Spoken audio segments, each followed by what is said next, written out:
And yes, I did experience gender dysphoria. Experimenté disforia de género, aunque no fui necesariamente etiquetada así cuando era joven. Simplemente me consideraba una marimacho. No sentía que pudiera encajar en los círculos sociales femeninos. A los 10, 11 años más o menos tuve mi primer contacto con la sexualidad a través de la pornografía, y esto tuvo un gran impacto en mi mente de niño todavía. Y recuerdo que lo primero que experimenté fue mucha curiosidad por la anatomía masculina. Y de repente descubrí también una manera de conectar con otros hombres, con la intimidad de otros hombres, a través de la pornografía. Y me resultaba en aquel tiempo placentero. Así fue como llegué a la conclusión de que, pues, pensé que yo era homosexual. Me crié en un hogar disfuncional y mi padre maltrató a mi madre tanto verbalmente como emocionalmente. Por eso, a una edad muy temprana, llegué a pensar que hubiera estado más segura si hubiera sido un niño. Y esto fue anterior a que yo fuera a la escuela infantil y a que yo me montara en mi triciclo a recoger a mi novia porque nos íbamos a casar. Mientras observaba el maltrato entre mi madre y mi padre, o cuando provenía de mi padre hacia mi madre, me transmitieron el mensaje de que las mujeres eran odiadas. Las mujeres eran débiles y las mujeres eran vulnerables.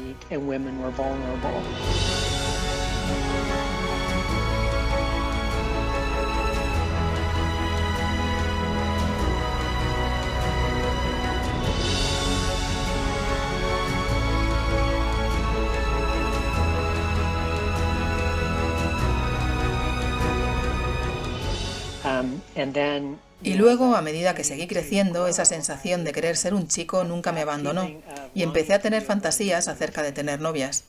Después, entre los 10 y los 12 años, sufrí abuso sexual por parte de un miembro de la familia, lo que reforzó la idea de que las mujeres son débiles. Las mujeres son odiadas y las mujeres son vulnerables. Luego, durante la escuela secundaria, aún tenía deseos de ser chico. Fantaseaba con tener una novia. Y cuando tuve 16 años había comprado un coche y comencé a tener una doble vida. Solía salir y decir a mis padres que iba a un cierto lugar cuando en realidad tenía una cita con una chica. Y con ella me hacía pasar como un chico. Y entonces a los 19 años no pude sobrellevarlo más. Y me desesperé mucho en torno a esto. Pensaba y sentía una cosa, pero cuando me miraba en el espejo me decía otra. Así que finalmente comencé con las hormonas y me cambié el nombre y empecé a vivir como un hombre. Soy de Venezuela.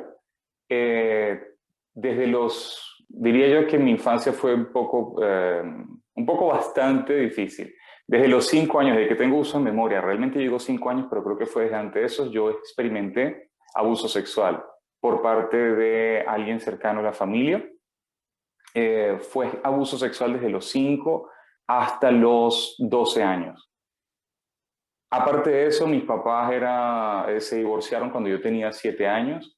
Mi papá desde muy pequeño me rechazaba porque yo era muy amanerado. De todos mis 4 hermanos, de los 4 que somos, en ese momento yo manifestaba amaneramiento, yo jugaba con muñecas, yo no quería cosas agresivas y mi papá me rechazaba directamente por eso.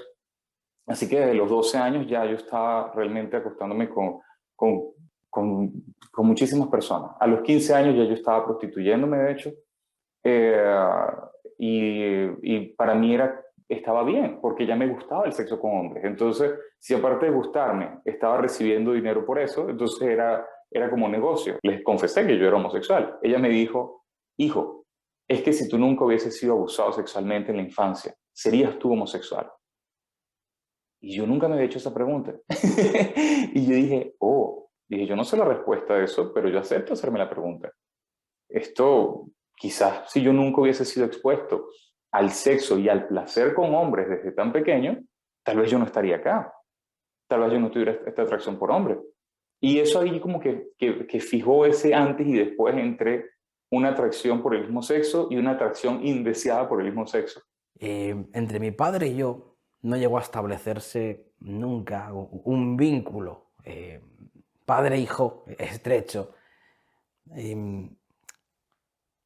Eso repercutió en mí, no solamente en mi relación con él, sino con mi relación en general con todo el mundo masculino. Yo, por ejemplo, odiaba los deportes, las peleas, el contacto físico con otros niños, con otros chicos, porque en realidad no sabía. Me sentía torpe, me sentía inferior a los demás. Hice amigos gays, salía a sitios gays, todo era gay, porque era dentro de ese ambiente donde me sentía cómodo. Fuera volví a estar como años atrás en el instituto. Yo encontré incluso chicos de los que me enamoré, tuvimos relaciones estables de años, y ambos conocíamos a nuestras familias. Mi familia les conocía, aceptaba mis relaciones, y sin embargo, yo no era feliz. No estaba satisfecho. Seguía teniendo interés en conocer a otros hombres, seguía pensando que podía encontrar algo mejor, una persona que me llenara más. Algo seguía sin estar bien en mi vida, en mi propia identidad. Era más fácil para mí salir con los chicos que con las chicas, pero con el tiempo, en vez de desarrollar mi atracción por los hombres, mi atracción en realidad se desarrolló por las mujeres y quería obtener su atención y su aprobación. Estaba bastante confundida con estos sentimientos de atracción por el mismo sexo. Y en realidad pensaba que si lo ignoraba durante el tiempo suficiente, simplemente desaparecería. Así que seguí la mayor parte de mi adolescencia como pude, dejando esta atracción al fondo de mi mente. Supongo que tenía unos 10 años cuando empecé a sentirme bastante diferente, sobre todo cuando jugaba a los deportes con los chicos y llevábamos pantalones cortos holgados y camisetas holgadas con el pelo recogido. Sabía y era muy consciente de que las chicas que jugaban dentro llevaban ropa más bonita que yo. Y también cuando la pubertad empezó a aparecer, empecé a odiar cómo se desarrollaba mi cuerpo femenino y realmente deseaba ser un chico. En los últimos años se ha producido un alarmante incremento masivo de niños y adolescentes que afirman haber nacido en el cuerpo equivocado. Ciertamente lo hemos visto en Australia, en Europa, Canadá, Estados Unidos, Gran Bretaña. Ha aumentado astronómicamente. Desde aproximadamente antes de 2010 no había nada en los medios de comunicación. No había nada al respecto, porque la disforia de género era en realidad un trastorno de identidad de género. Y era muy raro, extremadamente raro. Alrededor del 0,014 de la población. Si se piensa primero en la afirmación social, se toma a un niño pequeño que tiene la percepción de que ha nacido en el cuerpo equivocado y es alentado en eso por su familia, un miembro de la familia, o tal vez un maestro de escuela o un consejero escolar. Si ese niño adopta la identidad del sexo opuesto y cambia su nombre, cambia sus hábitos de vestir, y entonces es aceptado en su entorno, en la escuela y en casa, es muy difícil cuando ese niño se da cuenta que fue un error e intenta volver atrás. Ya hay un daño, y ya hay un factor negativo en dejar el nuevo género percibido yendo al sexo biológico. Es muy difícil para el niño. Es un grado de daño kilométrico. Estamos viendo esta influencia debido a los medios de comunicación, porque es social. Los niños hablan juntos sobre los medios de comunicación y se cuestionan cuando nunca se han cuestionado si son hombres o mujeres. De repente les hemos metido ideas en la cabeza y los niños son muy susceptibles a la información. Lo absorben todo y empiezan a cuestionar sus pensamientos y sus sentimientos. Creo que los jóvenes tienen una cantidad abrumadora de información, sin embargo, está muy desequilibrada. El hecho de que la información sea popular y esté ampliamente disponible no la convierte en verdadera, y el hecho de que la información se exhiba y se hable de ella en nombre del orgullo y la inclusión no la convierte en verdadera. Los jóvenes que se cuestionan su orientación sexual o de género están simplemente a un clic de ser engañados y conducidos hacia un camino engañoso de sexualización y medicalización. No solo en Internet y en las redes sociales, también se alimentan nuestros hijos en los medios de comunicación y la educación desde una edad muy temprana. El uso excesivo de las redes sociales provoca dependencia, ansiedad, depresión y trastornos de la imagen corporal, especialmente en las niñas y adolescentes del sexo femenino. Internet permite a estos individuos encontrar una red de individuos que también son infelices, que también dijeron, creo que mi respuesta es que he nacido en el cuerpo equivocado. Ven a unirte a mi familia en Internet, te cuidaré, seré tu mejor amigo. E invitan a estos niños en Internet, y lo que sucede es que encuentran un lugar temporal en el que parece que han encontrado la felicidad por primera vez en varios años, y los atrae casi como una secta, por así decirlo. Es una población muy vulnerable de niños que buscan aceptación, algo que no consiguen en el colegio y a veces tampoco en casa. En particular, estas chicas jóvenes entre 13 y quizá 24 años están ahora transicionando. Eso es lo que está creando este aumento y mucho de eso viene de su participación en Tumblr y diferentes sitios de las redes sociales, donde se les anima y se les dice cómo hacerlo. Hoy es 14 de octubre del 2020 y esta es mi voz pre-testosterona. Hoy cumplo 1 año y 4 meses en terapia hormonal con testosterona. Siempre se me ha leído como mujer y la sociedad cuando ve mi cuerpo dice es una chica, punto y final. Y eso no me gusta. A causa de eso ya llevo unos meses como evitando la ropa ceñida y femenina. Me voy a dar mis hormonas femenines delante de vosotros. Hoy hace casi un mes que empecé con el tratamiento hormonal y no puedo estar más contente. Los datos indican que el 98% de los niños y el 86% de las niñas que experimentan cierto grado de incongruencia de género en la infancia volverán a aceptar la concordancia entre su sexo biológico y su identidad de género cuando pasen la pubertad. Al final de la pubertad, no al principio de la pubertad, sino al final de la pubertad. Y esto es bien sabido. Son datos de hace 30 años, son datos de hace 15 años y son datos del año pasado. Mi confusión de género desapareció con el tiempo y empecé a sentirme realmente más cómoda y asentada con mi cuerpo femenino a lo largo de mi juventud.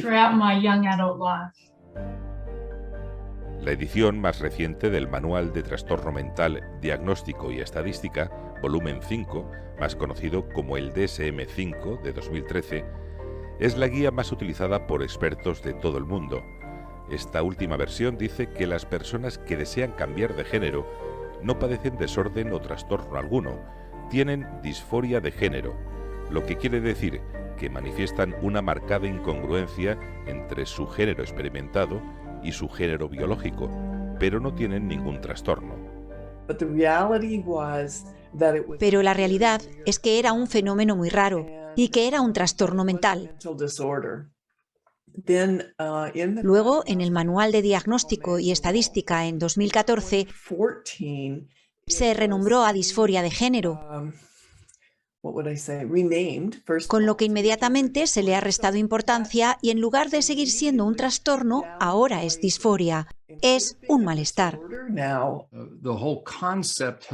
Todo el concepto ha salido de la nada. Ahora, la disforia de género sale de lo que se llama el DSM, el Manual de Diagnóstico y Estadística. Tengo uno aquí atrás. Lo muestro para que sepan que lo uso todo el tiempo. Ok, yo diagnostico. No tengo una consulta de asesoramiento excepcional. Y diagnostico más de 100 personas por semana. Así que la disforia de género surgió debido a este volumen. Sin este volumen, ni siquiera estaríamos hablando. Porque sin este volumen elaborado en 2013, todas estas prácticas médicas no se habrían desarrollado. En numerosos países de todo el mundo occidental están apareciendo cada vez más leyes que prohíben las terapias de afirmación del sexo biológico. Las intervenciones hormonales y quirúrgicas para hacer la transición han pasado a ser la línea de tratamiento de niños y adolescentes que afirman tener disforia de género.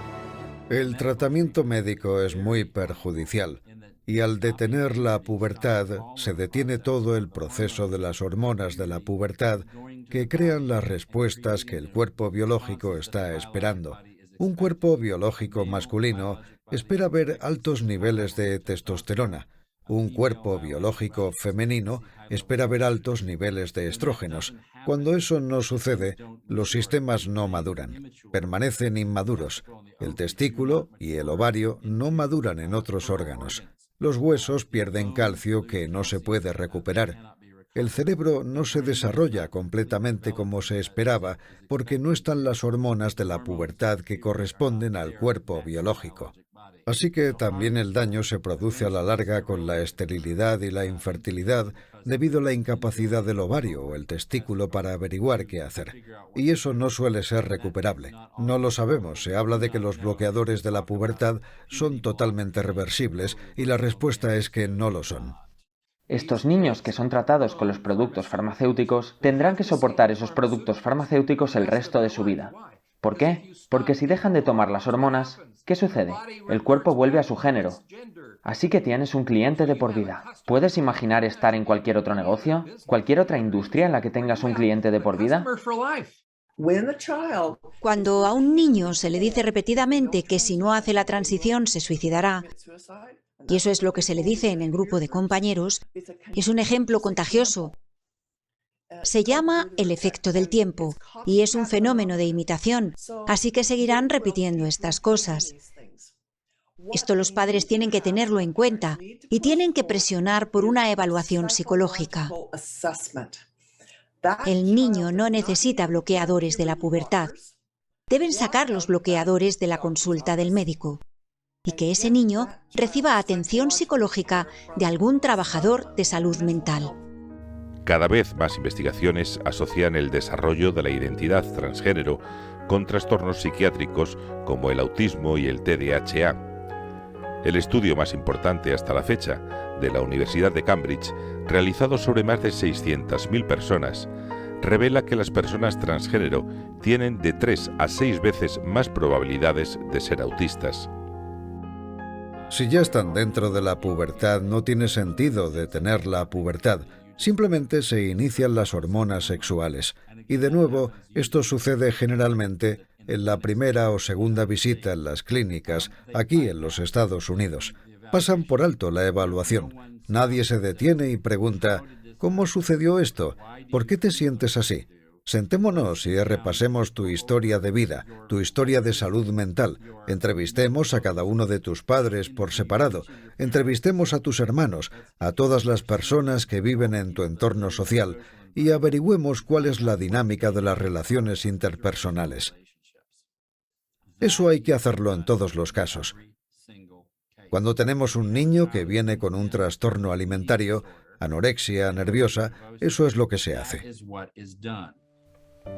La revista científica PLOS ONE en 2018 publicó el primer estudio sobre informes de padres de adolescentes que habían desarrollado una identidad transgénero después del inicio de la pubertad. Los investigadores concluyeron que el 63% de los jóvenes del estudio habían tenido uno o más diagnósticos de trastorno psiquiátrico antes de anunciar que eran transgénero. Casi la mitad se había autolesionado y el 50% había sufrido algún evento traumático en sus vidas, tales como el divorcio de sus padres, ser acosados o un abuso sexual. Más del 80% de los adolescentes eran chicas. Eso es exactamente lo que la investigación muestra.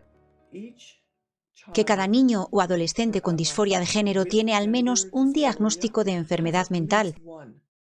Y muchas veces no son diagnosticados, a menudo es un trauma. Pero se trata de niños vulnerables que, en mi opinión, están en el punto de mira, son el objetivo y porque son vulnerables con frecuencia son el blanco social de la violencia. Pasé 11 años como parte del personal de psicología en el Departamento de Correcciones de Pensilvania. Comencé el primer programa de tratamiento intensivo del país en confinamiento solitario de larga duración. Y por lo tanto, en este ambiente acumulé más horas de contacto clínico y son algunas personas realmente malas las que están allí. Algunos hombres que cortaron los cuerpos de las mujeres, ya sabes, están ahí dentro. Así que he trabajado mucho con depredadores sexuales y luego hice los tratamientos a delincuentes sexuales durante años. Todavía me dedico a tratar a delincuentes sexuales. Si soy un depredador sexual, ¿a quién crees que quiero dirigirme entre todos los niños que hay? ¿A los niños que dicen, ah, ¿qué estás haciendo? Aléjate de mí. O a algún niño que no pueda entenderlo. Así que los que no pueden entender su propia intuición y sus propios límites son aquellos niños que ya han sido abusados sexualmente. Tienen dificultades con sus límites sexuales. Y los niños que están en el espectro del autismo, ellos son blancos fáciles. Según el último informe de violencia viral realizado en España, el 20% de los adolescentes de 15 años en la actualidad ha sido víctima de acoso y abuso sexual online.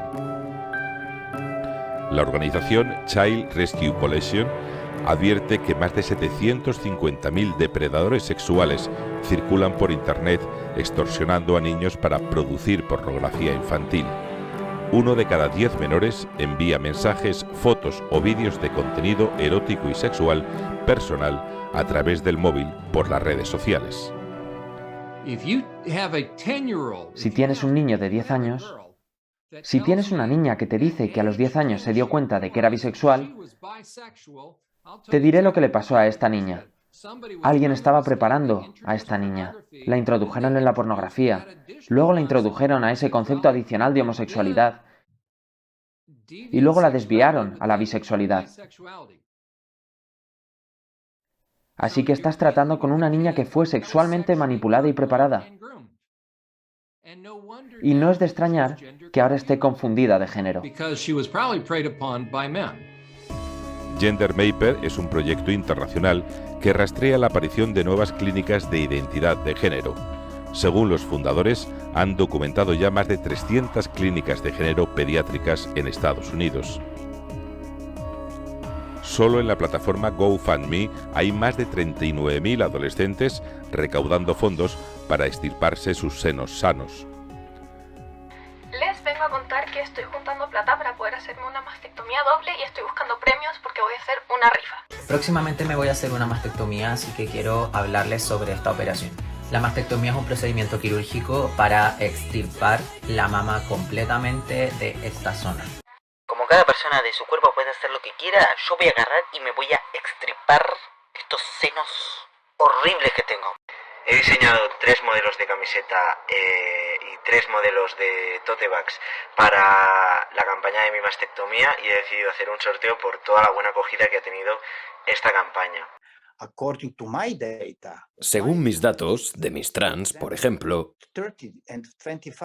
hace 30 y 25 años, la edad promedio de nuestras trans que venían a operarse era de más de 45 años.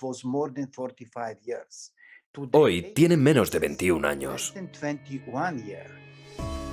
Las cirugías de extirpación de órganos genitales, también llamadas de reasignación o de cambio de género, dependiendo del centro y de los casos, cuestan entre 9.000 y 24.000 euros y en numerosos países actualmente las cubren los seguros de salud.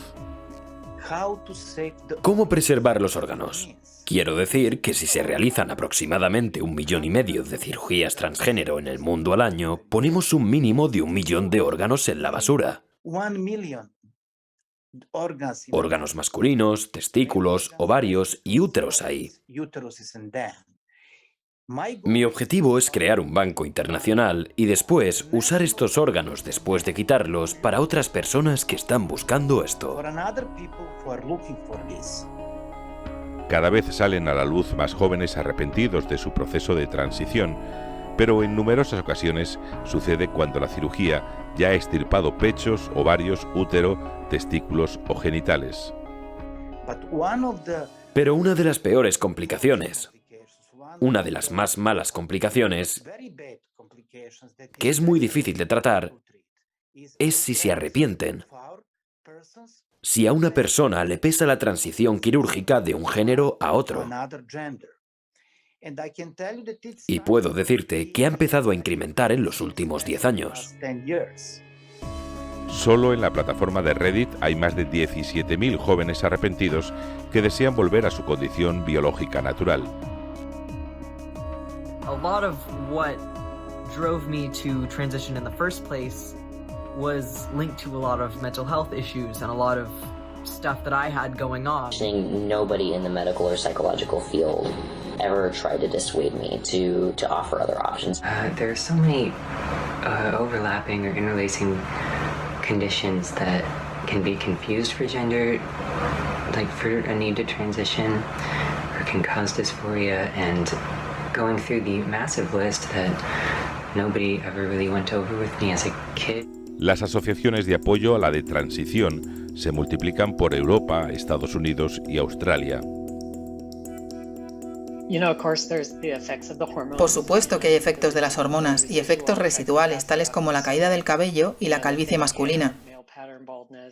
Mi voz sigue siendo un poco más profunda que la de la mayoría de las mujeres. Y para el vello facial pasé por una tremenda cantidad de electrólisis, así como el láser para quemar el pelo. En cuanto a los efectos del estilo de vida, me hice una mastectomía. Me sometí a una cirugía superior, la cual fue probablemente unos 4 o 5 años después de salir de este estilo de vida, y fui a hacerme una cirugía para reconstruir mi parte superior. Es muy difícil para esos adultos, y esos adultos se están haciendo oír cada vez más en los Estados Unidos y en todo el mundo, diciendo a todo el mundo que, por favor, no permitan que esto le ocurra a su hijo. No es la respuesta correcta, no es lo que se anuncia que es. No resolvió los problemas de salud mental, creó más problemas de salud mental de los que resolvió. En varios países se han comenzado a frenar los procesos de afirmación de la transición. En Finlandia, las autoridades de salud han acordado nuevas pautas que establecen la psicoterapia en lugar de los bloqueadores de la pubertad y las hormonas sexuales cruzadas como el tratamiento de primera línea. En Suecia, la mayoría de las clínicas se han vuelto restrictivas con la terapia hormonal y en algunos estados de Estados Unidos, como Texas, comienzan a aprobarse leyes restrictivas para prohibir los tratamientos de afirmación de género en adolescentes.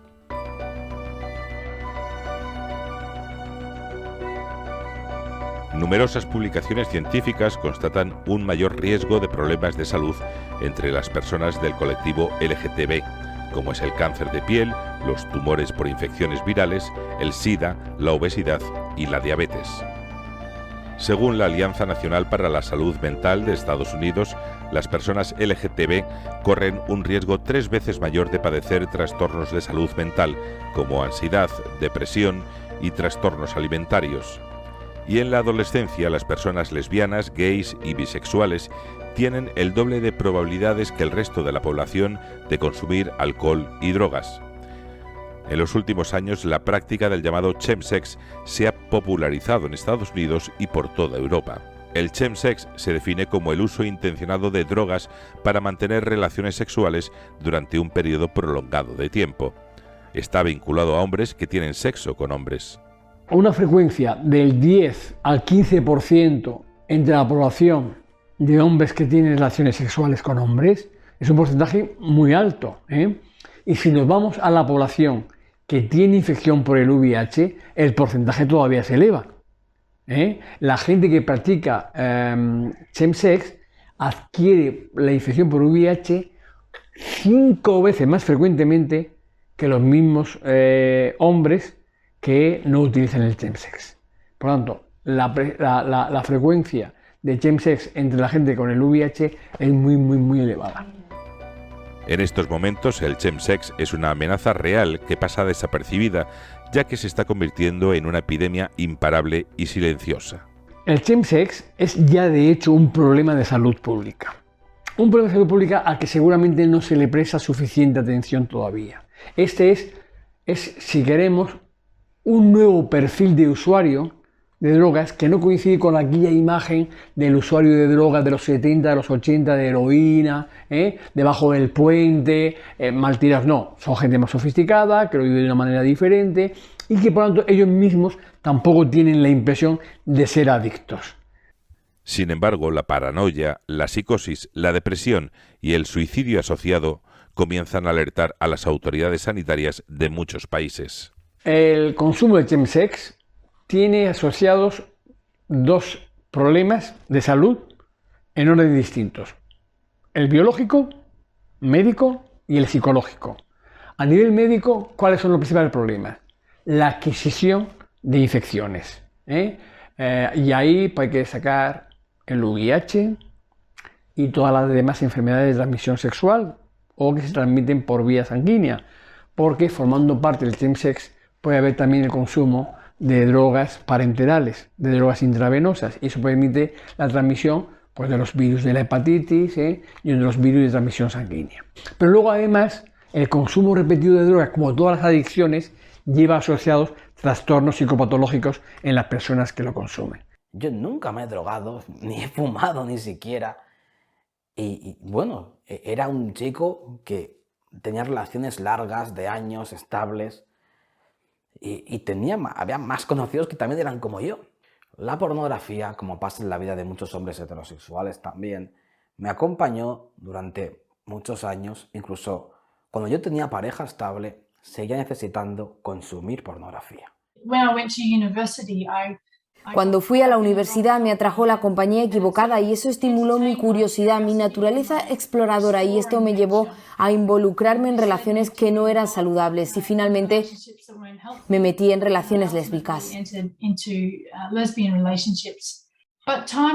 El tiempo me reveló que no estaba satisfaciendo la necesidad que realmente ansiaba.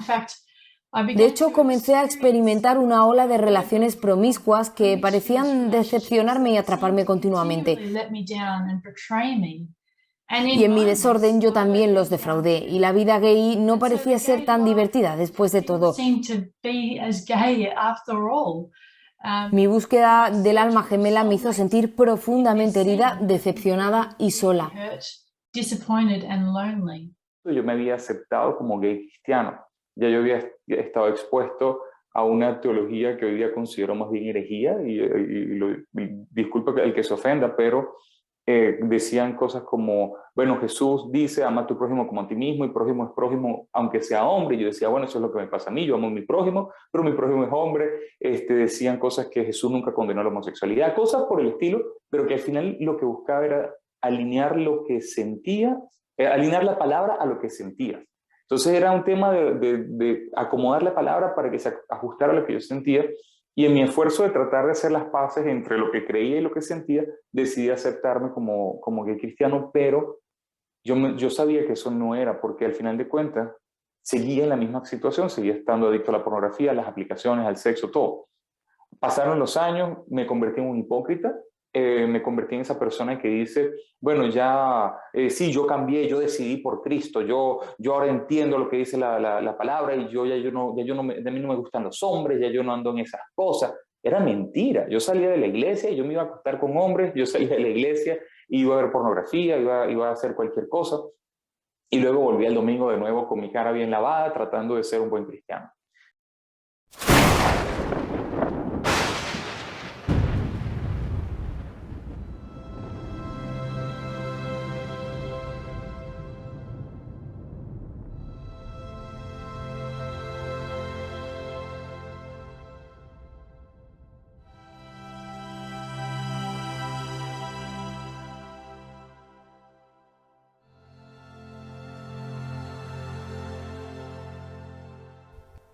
Katie Grace vivió como hombre desde los 19 años.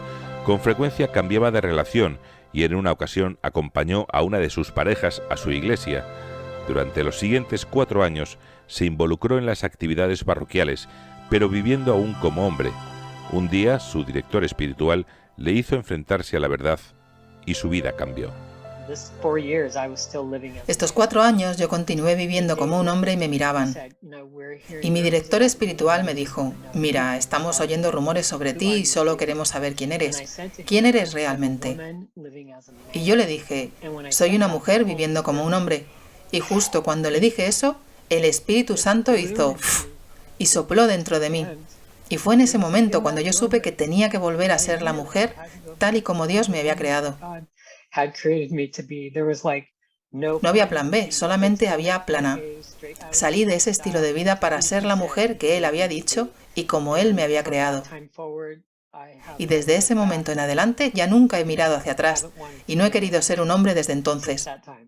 A los 23 años ya había tomado cierta estabilidad, quería sacar un grado en la Universidad de Barcelona de Literatura Universal, quería ser novelista, siempre me ha encantado. Estaba enamoradísimo de un amigo y de repente una noche encontré por internet un libro. Era el testimonio de un hombre exhomosexual a quien Cristo, Jesús, había transformado. Y aquella noche yo empecé a leer por curiosidad y casi con indignación, y todo lo que leía sobre su infancia de ese hombre, sus sentimientos, todo lo que experimentó, vivió, era como verme en un espejo. De repente, todo encajó. Y entendí que no se trataba de aceptarme, no se trataba de que yo hubiera nacido así, no se trataba de encontrar al hombre ideal. Pues esa misma noche le hablé a Dios, le pedí ayuda. Y Dios tiene sus tiempos, porque de niño también le había pedido alguna vez a ese Dios desconocido para mí que me cambiara, que me hiciera heterosexual. Y no pasó nada. Pero esa noche le hablé al Dios bíblico, del que hablaba el hombre del testimonio que yo estaba leyendo el libro. Y me daba miedo. Tenía miedo de creerme algo que me hiciera vivir una mentira, como algunos casos que había escuchado pues, de religiosos que viven dentro del armario. Pero le dije a Dios que si era posible, que si realmente Él podía convertirme en el hombre, pues que quizá yo estaba realmente llamado a ser. Si era posible ese cambio, yo quería que Él lo hiciera. Y tuve que creer que podía ser posible con Dios. Tuve que creérmelo. Y lo fue. En el diciembre del 2014 fue el peor momento de mi vida. Me acosté con hombres a los que no les supe el nombre, ni les conocí la cara. Fue una cosa extrema. Fue allí cuando probé drogas por la primera vez. Yo pensaba que estaba más lejos que nunca. Y en ese momento fue donde Dios intervino en mi vida por medio de Luigi Muscarneri, un amigo cristiano que me dijo: Carlos, el problema de muchos cristianos es que tienen a Jesús como su Salvador, pero no como su Señor.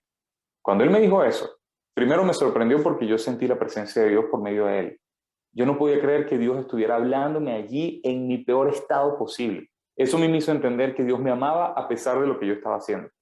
Y en ese momento comprendí también que mi problema es que yo era el Señor de mi vida. Mi Salvador era Él, pero el Señor de mi vida era yo. Y es como que si Dios me estaba diciendo: yo te quiero ayudar, pero tú no me dejas porque tú eres el Señor de tu mente.